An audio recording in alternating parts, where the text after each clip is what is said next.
League ഒരു നിർണായക സ്വാധീനമായിട്ട് മാറാൻ പോകുന്നു. ലീഗ് കൂടുതൽ മന്ത്രിസ്ഥാനം ആവശ്യപ്പെടുന്നു. നമുക്കറിയാലോ, അന്നത്തെ പഴയ 5ാം മന്ത്രിസ്ഥാനമൊക്കെ സജീവമായിട്ട് ചർച്ച ചെയ്യപ്പെട്ടതാണ്. 20 സീറ്റ് മാത്രം ഉണ്ടായിരുന്ന ഒരു സമയത്താണ് ഇത്തരത്തിൽ ഇവിടെ ഉപമുഖ്യമന്ത്രി സ്ഥാനം അവർ ആവശ്യപ്പെടുന്നുള്ളതാണ്.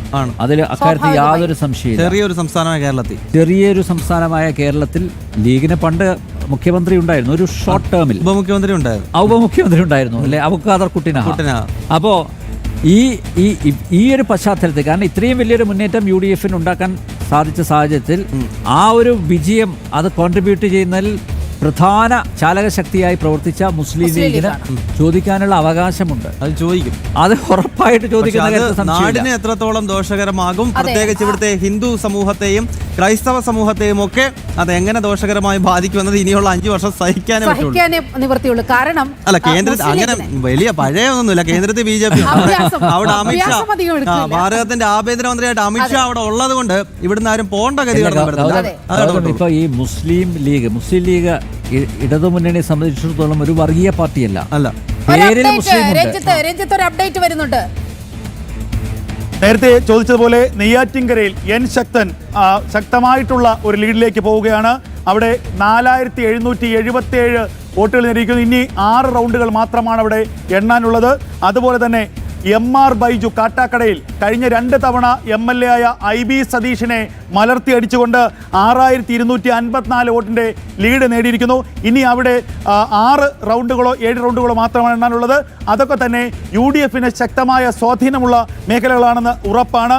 ആറ്റിങ്ങലിൽ OS അംബിക 11,774 വോട്ട് നേടി മുന്നിൽ നിൽക്കുന്നു. അവിടെ അംബിക വിജയത്തിലേക്കാണ്. അവിടെ ഏറ്റവും ശ്രദ്ധേയമായ കാര്യം P സുധീർ 2ാം സ്ഥാനത്ത് എത്തിയിരിക്കുന്നു. NDA സ്ഥാനാർത്ഥി 2ാം സ്ഥാനത്ത് വന്നിരിക്കുന്നു എന്നുള്ളതാണ് ആറ്റിങ്ങലിൽ നൽകാൻ കഴിയുന്ന പ്രധാനപ്പെട്ട അപ്ഡേറ്റ്. രഞ്ജിത്തെ, ആറ്റിങ്ങൽ, കാട്ടാക്കട, നെയ്യാറ്റിങ്ങര ഇവിടെയൊക്കെ ഈ വോട്ട് എണ്ണി തുടങ്ങിയതിന് ശേഷം എപ്പോഴെങ്കിലും NDA സ്ഥാനാർത്ഥികൾക്ക് 2ാം സ്ഥാനത്തെങ്കിലും എത്താൻ സാധിച്ചിട്ടുണ്ടോ? കാട്ടാക്കടയിലും നെയ്യാറ്റിൻകരയിലും 3ാം സ്ഥാനത്ത് തന്നെയാണ് എന്നുള്ളതാണ് ലഭിക്കുന്ന വിവരം. 2ാം സ്ഥാനത്ത് എത്താൻ കഴിഞ്ഞിട്ടില്ല. 2ാം സ്ഥാനത്ത് LDF സ്ഥാനാർത്ഥികൾ തന്നെയാണ്. യെസ്, ഗൗതം നേരത്തെ പറഞ്ഞത് മുസ്ലിം ലീഗ് അല്ലെ, പേരിൽ തന്നെ ഉണ്ട് വർഗീയതയുണ്ട്, വർഗീയ പാർട്ടിയാണ്. പക്ഷെ ഇവരൊരിക്കലും വർഗീയ പാർട്ടിയാണെന്ന് പറയില്ല, ലീഗ് വർഗീയ പാർട്ടിയാണെന്ന് പറയില്ല. നോക്കൂ, ഇവിടെ ഏറ്റവും വലിയൊരു അപകടം പതുങ്ങിയിരിക്കുന്നത് എന്താണെന്ന് വെച്ച് കഴിഞ്ഞാൽ, ലീഗ് അറിയാലോ, ലീഗിന്റെ ചിറകിലാണ് ഇവരെല്ലാം ഉള്ളത്. SDPയെയും എന്ത് പറഞ്ഞാലും, അവര് പരസ്യമായിട്ട് തള്ളിപ്പറഞ്ഞാലും ലീഗിന്റെ ചിറകിനടിയിലാണ് ഇവരെല്ലാം ഉള്ളത്. അതായത് ഈ ഭീകര സംഘടനകൾക്ക് നിയമസഭയ്ക്ക് അകത്ത് കയറാൻ പറ്റാത്തത് കൊണ്ട് ഇവർക്ക് പറയേണ്ട കാര്യം നിയമസഭയ്ക്ക് അകത്ത് പറയലാണ് ലീഗിന്റെ പണി. ഇവരുടെ നാവായി മാറാൻ പോവാണ്. മഞ്ചേശ്വരത്ത് നമ്മൾ കണ്ടു, മുസ്ലിം ലീഗ് ആവശ്യപ്പെട്ടതനുസരിച്ചാണ് SDPയുടെ സ്ഥാനാർത്ഥിയെ മഞ്ചേശ്വരത്ത് നിന്നും പിൻവലിക്കുന്ന സാഹചര്യം ഉണ്ടായത്. അതായത് ഈ SDPയ്ക്കൊക്കെ ഇതുപോലെയുള്ള ഭീകര സംഘടനകളെ പൊതുധാരയിലേക്ക് കൊണ്ടുവരാൻ മുസ്ലിം ലീഗ് ഒരു ചാലക ശക്തിയായി പ്രവർത്തിക്കുകയാണ്. ഒരു സംശയമില്ല, ഇവരുടെ നാവായിട്ട് പ്രവർത്തിക്കാൻ പോകുന്നത് ലീഗിന്റെ MLA-മാരാണ്. നിലവിൽ ഷാജി വളരെ കൃത്യമായ നിലപാടൊക്കെ മുന്നോട്ട് വെക്കുന്ന സാഹചര്യമുണ്ട്. ഇപ്പോൾ തിരുവനന്തപുരത്ത് നിന്ന് ബിനീഷ് ചേരുന്നുണ്ട്. ബിനീഷ്, NDAയുടെ ശക്തി കേന്ദ്രങ്ങൾ, അത് CPMന്റെ ശക്തി കേന്ദ്രങ്ങളിലൊക്കെ വലിയ വിള്ളൽ ഉണ്ടാക്കിക്കൊണ്ട് NDA മുന്നേറുന്ന കാഴ്ച നമ്മൾ നേമത്ത് കാണുകയാണ്. തിരുവനന്തപുരം സെൻട്രലിലും ആ സമാനമായ സ്ഥിതി നമ്മൾ കാണുന്നുണ്ട്. പക്ഷേ തീരദേശ മേഖലകളിലേക്ക് എത്തുമ്പോൾ എന്തായിരിക്കും അവിടെ NDAയുടെ ഒരു പൊസിഷൻ? നമുക്കറിയാം, കഴിഞ്ഞ കാലങ്ങളിലെല്ലാം BJP വരാതിരിക്കാൻ വേണ്ടി ഒറ്റ ബ്ലോക്കായി വോട്ട് ചെയ്തതാണ് തിരുവനന്തപുരത്തെ തീരദേശ മേഖലകൾ. അവിടേക്കാണ് ഇനി കൗണ്ടിംഗ് നടക്കാൻ പോകുന്നത് എന്നാണ് മനസ്സിലാക്കുന്നത്. ലഭ്യമാകുന്ന വിവരങ്ങൾ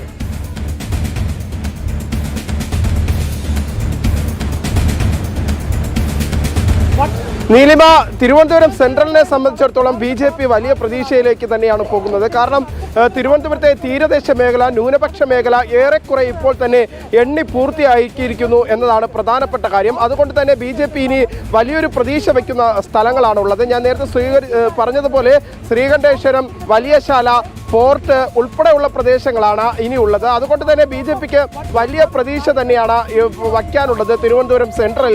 65 വോട്ടുകളുടെ ഭൂരിപക്ഷത്തിലാണ് ഇപ്പോൾ NDA സ്ഥാനാർത്ഥി കരമന ജയൻ മുന്നിട്ട് നിൽക്കുന്നത്. അതുകൊണ്ട് തന്നെ ഇനി വരും മണിക്കൂറുകളിൽ നമുക്ക് പ്രതീക്ഷിക്കാൻ സാധിക്കുന്നത് കരമന ജയന്റെ ഒരു മുന്നേറ്റം തന്നെയായിരിക്കും വരും മണിക്കൂറുകൾ പ്രതീക്ഷിക്കാൻ സാധിക്കുന്നത്. ഒപ്പം തന്നെ എടുത്തു പറയേണ്ട മറ്റൊരു കാര്യം നേമത്തെ സംബന്ധിച്ചിടത്തോളമാണ്. നേമത്ത് BJP സേഫ് സോണിൽ, കൃത്യമായി പറഞ്ഞാൽ സേഫ് സോണിലേക്ക് പോയിരിക്കുന്നു. നേമത്തെ CPM കേന്ദ്രങ്ങളിൽ വിള്ളലുണ്ടാക്കിയിരിക്കുന്നു എന്ന് തന്നെയാണ് നമുക്ക് രാജീവ് ചന്ദ്രശേഖരന്റെ ആ ഒരു മുന്നേറ്റത്തെ വിലയിരുത്താൻ സാധിക്കുന്നത്. കാരണം ഏകദേശം കൃത്യമായി പറഞ്ഞാൽ 5945 വോട്ടിന്റെ ഭൂരിപക്ഷത്തിലേക്കാണ് ഇപ്പോൾ രാജീവ് ചന്ദ്രശേഖർ എത്തിയിരിക്കുന്നത്. അല്പസമയം മുമ്പ് ഈ 9ാം റൗണ്ട് എന്ന് പറഞ്ഞത് CPM-നും കോൺഗ്രസിനൊക്കെ സ്വാധീനമുള്ള മേഖലയായിരുന്നു.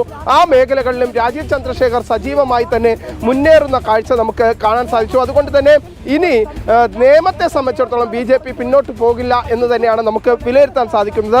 ഒപ്പം തന്നെ കരമന ജയനെ സംബന്ധിച്ചിടത്തോളം തിരുവനന്തപുരം സെൻട്രലിനെ സംബന്ധിച്ചിടത്തോളം തീരദേശ മേഖലകളിൽ ഇനി എണ്ണാനുള്ളത് 2 വാർഡുകളാണ്. ആ 2 വാർഡുകൾ തീരദേശ മേഖല എണ്ണുമ്പോൾ BJPക്ക് ശക്തമായ സാന്നിധ്യമുള്ള വാർഡുകളുണ്ട്. ഒപ്പം തന്നെ ബലാബലം CPM-ഉം കോൺഗ്രസും BJPയും ബലാബലം നിൽക്കുന്ന വാർഡുകളിൽ അതിൽ നമുക്ക് ശ്രദ്ധേയമായി കാണേണ്ടത് CP ജോണിനെയും കരമന ജയനെയും തന്നെയാണ്. ഈ ബലാബലം നിൽക്കുന്ന വാർഡുകളിൽ അവിടെ എങ്ങനെയായിരിക്കും കാര്യങ്ങൾ, അതിനനുസരിച്ചായിരിക്കും തിരുവനന്തപുരം സെൻട്രലിൽ കാര്യങ്ങൾ തീരുമാനിക്കുക. ഒരു ട്വിസ്റ്റിലേക്ക് കാര്യങ്ങൾ കടക്കുമെന്ന കാര്യത്തിൽ നമുക്ക് തിരുവനന്തപുരം സെൻട്രൽ അപ്പോഴും അവിടെ തീരദേശ മേഖലകളിലുള്ള വോട്ടുകൾ എണ്ണേണ്ടിയിരിക്കുന്നു. കാരണം 3 പ്രദേശങ്ങളുണ്ട്, ശക്തമായ സ്വാധീനമാണ് UDF-ന് ഉള്ളത്. അവിടെ ഏത് രീതിയിൽ കരമന ജയന് അനുകൂലമായിട്ട് വോട്ടുകൾ ഉണ്ടാകും അതിനാണ് ഒരു ഉത്തരം നൽകേണ്ടത്.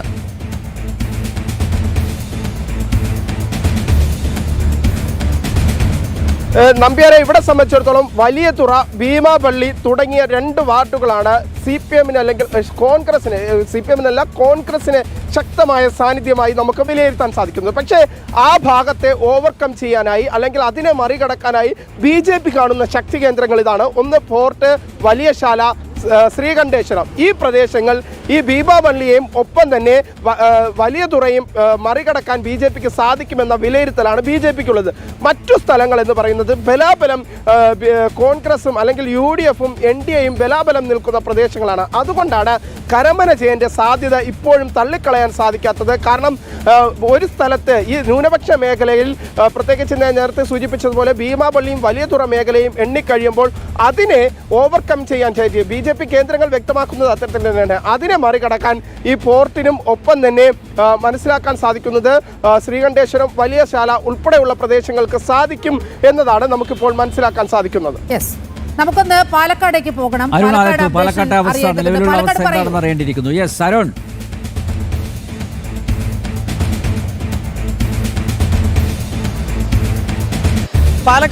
പാലക്കാട് ആലത്തൂരിൽ LDF വിജയം ഉറപ്പിച്ചിട്ടുണ്ട്. അതുപോലെ തന്നെ ഷൊർണൂരിലും LDF വിജയം ഉറപ്പിച്ചിട്ടുണ്ട്. അതുപോലെ തന്നെ കഴിഞ്ഞ തവണ 12 സീറ്റുകളിൽ 10 സീറ്റുകൾ LDF-നൊപ്പം നിന്നുവെങ്കിൽ ഇത്തവണത്തെ ഈ ഒരു തെരഞ്ഞെടുപ്പ് ഫലം പരിശോധിക്കുമ്പോൾ, ലീഡ് ചെയ്യുന്ന കണക്കുകൾ പരിശോധിക്കുമ്പോൾ 5 ഇടങ്ങളിൽ UDF മുന്നേറുന്ന സാഹചര്യമാണ്. പാലക്കാട്, അതുപോലെ തന്നെ തൃത്താല, കോങ്ങാട്, ചിറ്റൂര് തുടങ്ങി 5 ഇടങ്ങളിൽ കോൺഗ്രസ് മുന്നേറുന്ന, UDF മുന്നേറുന്ന ഒരു സാഹചര്യമുണ്ട്. അതായത് 2 ഇടത്ത് മാത്രം വിജയിച്ചിരുന്ന കോൺഗ്രസിന് 3 സീറ്റുകൾ, അതായത് തൃത്താലയും അതുപോലെ തന്നെ ചിറ്റൂരും കോങ്ങാടും ഉൾപ്പെടെ 3 മണ്ഡലങ്ങൾ അധികമായിട്ട് അവർ പാലക്കാട് പിടിക്കുന്നു എന്നുള്ളതാണ് കാണാൻ സാധിക്കുന്നത്. അതുപോലെ തന്നെ പാലക്കാട് മണ്ഡലത്തിലായിരുന്നു NDA വലിയ വിജയപ്രതീക്ഷ വെച്ച് പുലർത്തിയിരുന്നത്. പക്ഷേ NDAക്ക് പാലക്കാട് വിജയിക്കാൻ കഴിഞ്ഞിട്ടില്ല എന്നുള്ളതാണ്. ഇതുവരെയുള്ള ലീഡ് നില പ്രകാരം രമേശ് പിഷാരടി ലീഡ് ചെയ്യുന്ന സാഹചര്യമാണ് ഉള്ളത്. പിരായിരി പഞ്ചായത്തിൽ ഉൾപ്പെടെ UDF-ന്റെ ശക്തി കേന്ദ്രമായിട്ടുള്ള പിരായിരി പഞ്ചായത്തിൽ ഉൾപ്പെടെ വോട്ട് എണ്ണിക്കഴിഞ്ഞപ്പോഴാണ് പിഷാരടി ഇപ്പോഴും മുന്നേറുന്നത്. ഇനി എണ്ണാനുള്ള 2 പഞ്ചായത്തുകൾ, ഒന്ന് മാത്തൂർ കോൺഗ്രസ് ഭരിക്കുന്ന പഞ്ചായത്താണ്, മറ്റൊന്ന് CPM ഭരിക്കുന്ന കണ്ണാടി പഞ്ചായത്താണ്. അതുകൊണ്ട് തന്നെ കൂടുതൽ ആ ഭാഗങ്ങളിൽ നിന്നൊക്കെ അധികമായിട്ട് വോട്ട് UDF-ലേക്ക് എത്താനുള്ള സാധ്യത തന്നെയാണ് അവിടെയൊക്കെ കാണാൻ സാധിക്കുന്നത് എന്നുള്ളതാണ്. അതേസമയം തന്നെ ഈ NDAയുടെ വോട്ട് കുറഞ്ഞതിൽ നമുക്ക് പ്രധാനമായിട്ടും ഇവിടെ കാണാൻ സാധിക്കുന്ന ഒരു കാര്യം എന്നുള്ളത് NMR റസാഖ് എന്ന ഇടതുപക്ഷ സ്ഥാനാർത്ഥി കാര്യമായ വോട്ട് പിടിച്ചിട്ടില്ല എന്ന് മാത്രമല്ല CPM-ന്റെ വോട്ടുകൾ കോൺഗ്രസിലേക്ക് പോയിട്ടുണ്ടോ എന്നുള്ളതാണ് ഈ ഘട്ടത്തിൽ പ്രധാനമായിട്ടും ഉയരുന്ന ചോദ്യം. കാരണം NMR റസാഖ് വോട്ട് പിടിച്ചില്ല എന്ന് മാത്രമല്ല പലയിടത്തും CPM-ന്റെ വോട്ടുകൾ NMR റസാഖിനെ അവിടെ കൊണ്ടുവന്ന് CPM അവസാന സമയത്ത് പ്രതിഷ്ഠിച്ചപ്പോഴേ നമ്മൾ ഈ അപകടം മണത്തിരുന്നതാണ്. വളരെ കൃത്യമായി UDF-ന് CPM-ന്റെ വോട്ടുകൾ പോകും എന്ന് വളരെ കൃത്യമായ ഒരു ധാരണ അന്ന് തന്നെ രൂപപ്പെട്ടതാണ്. അതനുസരിച്ചുള്ള തെരഞ്ഞെടുപ്പ് ഫലമാണ് പാലക്കാട് വന്നിരുന്നത്. പാലക്കാട് ഏത് വിധേനയും ശോഭാ സുരേന്ദ്രനെ പരാജയപ്പെടുത്താൻ CPM അന്നേ കരുക്കൾ നീക്കി. അതുകൊണ്ടാണ് ഈ ബിരിയാണി കച്ചവടക്കാരനെ CPM അവിടെ സ്ഥാനാർത്ഥിയാക്കുന്ന ഒരു സാഹചര്യമൊക്കെ ഉണ്ടായത്.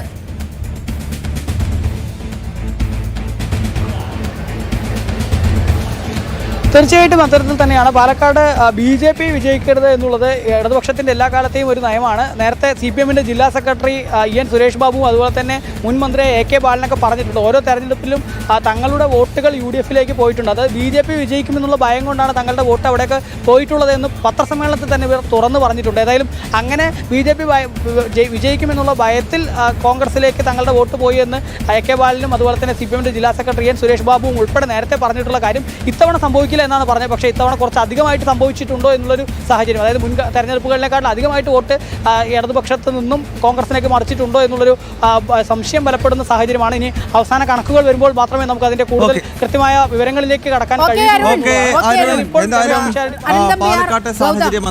അനിൽ നമ്പ്യാർ, ഗൗതം, നമ്മൾ പറഞ്ഞ് അവസാനിപ്പിച്ചത് മുസ്ലിം ലീഗിന്റെ ഒരു ഈ അമിതമായ ഈ ഒരു കടന്നുകയറ്റത്തെ കുറിച്ചാണ്. നോക്കൂ, ഇപ്പോൾ മുസ്ലിം ലീഗിന്റെ പ്രതികരണം വന്നിരിക്കുകയാണ്. സാദിഖ് അലി തങ്ങളുടെയും അതുപോലെ കുഞ്ഞാലിക്കുട്ടിയുടെയും പ്രതികരണം വന്നിരിക്കുകയാണ്. കേരളത്തിന്റെ അടുത്ത മുഖ്യമന്ത്രി ആരാകണം എന്നുള്ളത് വളരെ കൃത്യമായി അവർ മുന്നോട്ട് വെക്കുകയാണ്. പ്രതിപക്ഷ നേതാവിനെ നിശ്ചയിച്ചത് ഹൈക്കമാൻഡാണ്, അതായത് PD സതീശൻ. അപ്പോൾ പ്രതിപക്ഷ നേതാവിന്റെ നേതൃത്വത്തിലാണ് തെരഞ്ഞെടുപ്പ് നടന്നിരിക്കുന്നത്. അതിൽ തർക്കമില്ല. തുടർന്ന കാര്യങ്ങളും ഹൈക്കമാൻഡ് തീരുമാനിക്കട്ടെ. അതായത് പട നയിച്ചവൻ നാട് നയിക്കട്ടെ എന്ന മുദ്രാവാക്യം പ്രാവർത്തികമാകുന്ന റിസൾട്ട് വരുന്നതിന് മുമ്പ് PD സതീശൻ ഇവരെ കയ്യിലെടുത്തു എന്നുള്ളതാണ് അല്ലെ ഗൗതം? മുസ്ലിം ലീഗിനെ കയ്യിലെടുത്തു, തങ്ങളെ അടക്കം കയ്യിലെടുത്തു എന്നുള്ളതാണ്. അപ്പോൾ സ്വാഭാവികമായി പറയാതെ തന്നെ പറഞ്ഞു വെച്ചു, മുഖ്യമന്ത്രി, കേരളത്തിന്റെ അടുത്ത മുഖ്യമന്ത്രി VD സതീശനാവണം. VD സതീശനെയാണ് ഞങ്ങൾ പൂർണ്ണമായും മനസാലെ ഞങ്ങളെ പിന്തുണക്കുന്നത്, VD സതീശനെയാണെന്ന് പറഞ്ഞു വെച്ചിരിക്കുന്നു. ഗൗതം, നോക്കൂ, മഞ്ചേശ്വരത്ത് സംഭവിച്ച ക്രോസ് വോട്ടിംഗ് അത് പാലക്കാട് സംഭവിച്ചിരിക്കുന്നു, കാസർഗോഡ് സംഭവിച്ചു. കാസർഗോഡ് UDF സ്ഥാനാർത്ഥി വിജയിച്ചു കഴിഞ്ഞു എന്നാണ് മനസ്സിലാക്കുന്നത്. അവിടെ വിജയിച്ചു കഴിഞ്ഞിരിക്കുന്നു. BJP ക്രോസ് വോട്ടിംഗ് കാസർഗോഡ് രണ്ടാം സ്ഥാനത്ത് വോട്ട് മറിക്കൽ നടന്നിരിക്കുന്നു. അതായത് കാസർഗോഡും മഞ്ചേശ്വരത്തും മുസ്ലിം ലീഗ് സ്ഥാനാർത്ഥികൾക്ക് അനുകൂലമായിട്ട് ഇടതുമുന്നണി വോട്ടുകൾ വന്നിരിക്കുന്നു. അതുപോലെ ഇവിടെ കോൺഗ്രസ് സ്ഥാനാർത്ഥിക്ക്, പാലക്കാട് കോൺഗ്രസ് സ്ഥാനാർത്ഥി പിഷാരടിക്ക് ഇടതുമുന്നണി വോട്ടുകൾ. അതുകൊണ്ട് തന്നെയാണ് തീർത്തും അപ്രസക്തനായിട്ടുള്ള ഒരു സ്ഥാനാർത്ഥിയെ അവിടെ നിർത്തിയത്. ഇപ്പൊ കൃത്യമായിട്ടുള്ള ആസൂത്രണമാണ് ഇവിടെ അല്ലെ. ഞങ്ങളുടെ തല തെറിച്ചു പോയാലും കുഴപ്പമില്ല, ഒരു കാരണവശാലും BJP സ്ഥാനാർത്ഥികൾ BJP നിയമസഭയിലേക്ക് ചാത്തന്നൂരിൽ നിന്നും അപ്ഡേഷൻ വരുന്നുണ്ട്. 10ാമത്തെ റൗണ്ടിലേക്ക് കടക്കുമ്പോഴും ചാത്തന്നൂരിൽ NDA സ്ഥാനാർത്ഥി BJP നേതാവ് BB ഗോപകുമാർ തന്നെ ലീഡ് ചെയ്യുകയാണ്. ലീഡ് ചെയ്യുന്നത് ചെറിയ വോട്ടുകൾക്കാണെങ്കിൽ പോലും ചാത്തന്നൂരിൽ വലിയ മത്സരം BJPക്കും LDFനും ഇടയിൽ സംഭവിക്കുന്നു എന്നതാണ്. ചാത്തന്നൂരിൽ BJP ലീഡ് ചെയ്യുന്നു. തിരുവനന്തപുരം സെൻട്രലിൽ കരമന ജയൻ ലീഡ് തുടരുകയാണ്. നേമത്ത് രാജീവ് ചന്ദ്രശേഖർ ലീഡ് ചെയ്യുകയാണ്. രഞ്ജിത്ത് അമ്പാടിയിലേക്ക് ഒരിക്കൽ കൂടി പോകാം. രഞ്ജിത്ത്, ഈ നേമം അതോടൊപ്പം തന്നെ തിരുവനന്തപുരം സെൻട്രൽ, ചാത്തന്നൂർ 3 മണ്ഡലങ്ങളിലേക്ക് കേന്ദ്രീകരിക്കുകയാണ് കേരള രാഷ്ട്രീയത്തിന്റെ ശ്രദ്ധ. അതിൽ തിരുവനന്തപുരം സെൻട്രലിൽ എന്താണ് ഇപ്പോൾ സംഭവിക്കുന്നത്? എത്ര വോട്ടിന്റെ ലീഡ് കരമന ജയനുണ്ട് അവിടെ? സെൻട്രലിൽ കരമന ജയന്റെ ലീഡ് നഷ്ടപ്പെട്ടിരിക്കുന്നു. CP ജോൺ 1157 വോട്ടുകൾക്ക് ഇപ്പോൾ മുന്നിട്ട് നിൽക്കുകയാണ്. അവിടെ തിരുവനന്തപുരം സെൻട്രലിൽ 12ാമത്തെ റൗണ്ടാണ് എണ്ണുന്നത്. 19 റൗണ്ടുകളാണുള്ളത്. ഞാൻ നേരത്തെ സൂചിപ്പിച്ച പോലെ തന്നെ അതിൽ 4 റൗണ്ടുകൾ കൃത്യമായ തീരദേശ മേഖലയാണ്. പൂന്തുറ, പനത്തുറ, ഭീമാപ്പള്ളി അടങ്ങുന്ന മേഖലകളാണ് ഇനി എണ്ണാനുള്ളത്. അതിൽ ടൗൺ പ്രദേശവും അതുപോലെ മണക്കാട് മാത്രമാണ് 2 റൗണ്ടുകൾ അവശേഷിക്കുന്നത്. 12ാമത്തെ റൗണ്ടുകൾ എണ്ണി തീരാറാകുമ്പോൾ 1757 വോട്ടുകൾക്ക് CP ജോൺ ഇപ്പോൾ മുന്നിട്ട് നിൽക്കുന്നു. അങ്ങനെ 2ഇടത്ത് മാത്രമായി NDAയുടെ ലീഡ് ഇപ്പോൾ നിലനിൽക്കുകയാണ്. നേമത്തും അതുപോലെ തന്നെ ചാത്തന്നൂരിലും. നേമത്ത് ഇപ്പോൾ നടക്കുന്നത് 9ാമത്തെ റൗണ്ടിന്റെ എണ്ണലാണ്. അത് പൂർത്തിയായിട്ടില്ല. പൂർത്തിയാകുമ്പോൾ കൃത്യമായി തന്നെ വോട്ട് ലീഡ് നില വർദ്ധിക്കുമെന്നാണ് നമ്മുടെ കണക്കുകൂട്ടൽ. ഓക്കെ, തിരുവല്ലയിൽ നിന്നുള്ള അപ്ഡേഷൻ കൂടി പ്രേക്ഷകരിലേക്ക് എത്തിക്കുകയാണ്. വളരെ നിർണായകമായ മത്സരം നടന്ന തിരുവല്ലയിൽ അവിടെ സിറ്റിംഗ് MLA ആയിരുന്ന മാത്യു ടി തോമസ് 3ാം സ്ഥാനത്തേക്ക് പിന്തള്ളപ്പെട്ടു പോയിരിക്കുന്നു. അനൂപ് ആന്റണി അവിടെ 2ാം സ്ഥാനത്തുണ്ട്. UDF സ്ഥാനാർത്ഥിയുടെ ലീഡ് 7938 ആണ്. മാമൻ ലീഡ്. അപ്പോൾ മാമനാണ് അനൂപ് lead ആന്റണി ചെയ്തത്. അവിടെ രണ്ടാമത്. തിരുവല്ല സാധാരണ നിയമസഭാ തെരഞ്ഞെടുപ്പുകളിലോ ലോക്സഭയിലോ ഒന്നും BJP ലീഡ് ചെയ്യാത്ത ഒരു മണ്ഡലമാണ്. BJPയുടെ ഇതുവരെ A+. ഇപ്പോൾ അനൂപ് ആന്റണി വന്നതിന് ശേഷം A+ ആയി. അല്ലെങ്കിൽ ഗൗതം മുൻപ് അറിയാലോ, അനൂപ് ആന്റണി ഒരു വർഷം മുമ്പ് തന്നെ അവിടെ ഹെൽപ്പ് ഡെസ്ക് സ്ഥാപിച്ചിട്ട് കേന്ദ്ര പദ്ധതികളുടെ ഗുണഭോക്താക്കളെ കണ്ടെത്തി. അത് രാഷ്ട്രീയം നോക്കിയിട്ടല്ല, അല്ല, കേന്ദ്ര പദ്ധതികളുടെ ഗുണഭോക്താക്കളെ കണ്ടെത്തി അവർക്ക് നേരിട്ട് സഹായം എത്തിച്ചൊരു വ്യക്തിയാണ്. ഇപ്പൊ അനൂപ് ആന്റണിയെ പോലുള്ള ഒരാളെ നിയമസഭയിലേക്ക് തെരഞ്ഞെടുക്കുകയാണെങ്കിൽ തിരുവല്ലക്കാർക്ക് കിട്ടുന്ന പ്രയോജനങ്ങൾ അത് മറ്റൊന്നായിരുന്നു. അത് നമുക്ക് പറയാൻ പറ്റില്ല. അതെ, പക്ഷേ ആ ഒരു സാധ്യത അടച്ചിരിക്കുകയാണെന്ന് പറയാം. ഇപ്പോൾ എന്തായാലും മാത്യു ടി തോമസിന് ഇവർക്ക് മതിയായി. കാരണം 20 വർഷത്തോളമായിട്ട് തിരുവല്ല നിയോജക മണ്ഡലത്തെ പ്രതിനിധീകരിക്കുന്നു. ഈ രീതിയിൽ ഒരിക്കൽ പോലും ചിത്രത്തിൽ ഉണ്ടായിരുന്ന മണ്ഡലമല്ല. അവിടെ അനൂപ് ആന്റണി ആയിരുന്നു ഇത്തവണ ചർച്ച മുഴുവൻ. അദ്ദേഹം 2ാം സ്ഥാനത്താണ്. ഒരുപക്ഷെ ഇനിയും ചിത്രം മാറാം. വോട്ടെണ്ണൽ പൂർത്തിയായിട്ടില്ല. പക്ഷെ ഇപ്പോൾ അവിടെ UDF ലീഡ് ഉണ്ട്. 13 റൗണ്ട് മാത്രമാണ് പൂർത്തിയായിരിക്കുന്നത്. ഇനിയും എണ്ണാനുണ്ട്. എൽ ഡി എഫിനോടുള്ള ജനങ്ങളുടെ വിരോധം, LDFന്റെ പ്രവർത്തനത്തിൽ, ഈ മന്ത്രിസഭയുടെ പ്രവർത്തനത്തിൽ, സർക്കാരിന്റെ പ്രവർത്തനത്തിനുള്ള അമർഷം, പ്രതിഷേധം അത് കൃത്യമായിട്ട് രേഖപ്പെടുത്തിയിട്ടുണ്ട് എന്നുള്ളതാണ് അല്ലേ. ഇപ്പം സാധാരണ ഈ മലബാറിൽ ഒക്കെ ഇടതുമുന്നണിക്ക് മേൽക്കോയ്മയുള്ള പ്രദേശങ്ങൾ, അവിടെയൊന്നും ഞാൻ പറഞ്ഞില്ല ആരെ നിർത്തിയാലും ജയിക്കുന്ന ഒരവസ്ഥയാണ്. പക്ഷെ അതിൽ നിന്നൊക്കെ തികച്ചും വിഭിന്നമായിട്ട് കൃത്യമായിട്ട് മനസ്സിലാക്കുന്നു, ജനങ്ങൾ മനസ്സിലാക്കുന്നു, ഈ വോട്ടർമാരിൽ CPM CPM സ്ഥാനാർത്ഥികൾക്കെതിരെ വോട്ട് ചെയ്തിരിക്കുന്നത് എന്നാണ്. അതുകൊണ്ടാണ് പയ്യന്നൂരിൽ ഇപ്പോൾ കുഞ്ഞികൃഷ്ണൻ ലീഡ് ചെയ്യുന്നത്. അതുപോലെ തളിപ്പറമ്പിൽ TK ലീഡ് ചെയ്യുന്നത് അതുകൊണ്ടാണ്. മാത്രമല്ല തൃക്കരിപ്പൂരിൽ ഞാൻ നേരത്തെ സന്ദീപ് വാര്യരായിരുന്നു ലീഡ് ചെയ്തുകൊണ്ടിരുന്നത്. PPP മുസഫയൊക്കെ ജനകീയനാണ്, തൃക്കരിപ്പൂരിലുള്ള ആളാണ്. എന്നിട്ട് പോലും ഇവർ അമർഷം അതുപോലെ പ്രതിഷേധം തീർത്തു എന്നുള്ളതാണ്. ചെറിയ കാര്യമല്ല. പത്തനംതിട്ടയിലേക്കൊന്ന് പോകാം. പത്തനംതിട്ട പരമ്പരാഗതമായി UDF ഒരു കാലത്ത് വലിയ സ്വാധീനം ഉണ്ടായിരുന്നു. പിന്നീട് LDF പിടിച്ചെടുത്തൊരു സ്ഥലമാണ്. കഴിഞ്ഞ തവണ 5-5 LDF ആയിരുന്നു. ഇത്തവണ വീണ്ടും അവിടെ UDFന്റെ മുന്നേറ്റമാണ്. ആറന്മുളയിൽ വീണ ജോർജിന്റെ കാര്യത്തിൽ അങ്ങനെ ഒരു തീരുമാനമായി. അത് അബിൻ വർക്കി അവിടെ ചെറിയ വോട്ടല്ല, 10,000-ലധികം വോട്ടിന്റെ ഭൂരിപക്ഷം. അടൂരിലും UDF ആണ്. 4,692 വോട്ടിന്റെ ഭൂരിപക്ഷമുണ്ട്. റാന്നിയിൽ UDF ആണ്. പഴകുളം മധു, അത് LDF എന്റെ സ്വന്തം മണ്ഡലോ റാന്നി, അവിടെ LDF വിജയിക്കുമെന്ന് വലിയ പ്രതീക്ഷ. പഴകുളം മധുവിനെ ആർക്കും അറിയില്ല എന്നൊക്കെയാണ് LDF എന്റെ ഏറ്റവും അടുത്ത സുഹൃത്താണ് ഈ പ്രമോദ് സിറ്റിംഗ് MLA. പ്രമോദ് നാരായണൻ അടുത്ത സുഹൃത്താണ്. പ്രമോദ് നാരായണന് വലിയ കോൺഫിഡൻസ് ആയിരുന്നു. പ്രമോദ് നാരായണന്റെ കൂടെയുള്ളവരൊക്കെ പറയുന്നത് ഒരു മത്സരം ഇല്ലെന്നാ പറഞ്ഞത്. ഒരു കാര്യമായ മത്സരമില്ല. അത് ഈ തരംഗത്തിൽ രക്ഷപ്പെട്ട ഒരാളാണ് പഴകുളം മധു. പഴകുളം മധു. റാന്നി മണ്ഡലവും UDF-നൊപ്പമാണ്. തിരുവല്ലയിൽ UDF ലീഡ് ചെയ്യുകയാണ്. അതായത് 5-ൽ കോന്നി ഒഴിച്ച്, കോന്നിയിൽ ജിനീഷ് കുമാറിന് ലീഡുണ്ട്. ബാക്കി 4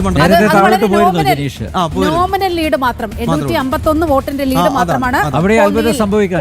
അപ്പോൾ പത്തനംതിട്ട UDF-ന്റെ ഒരു കേന്ദ്രമായിട്ട് വീണ്ടും ഷിഫ്റ്റ് ചെയ്യുകയാണ്. UDF വരികയാണ്.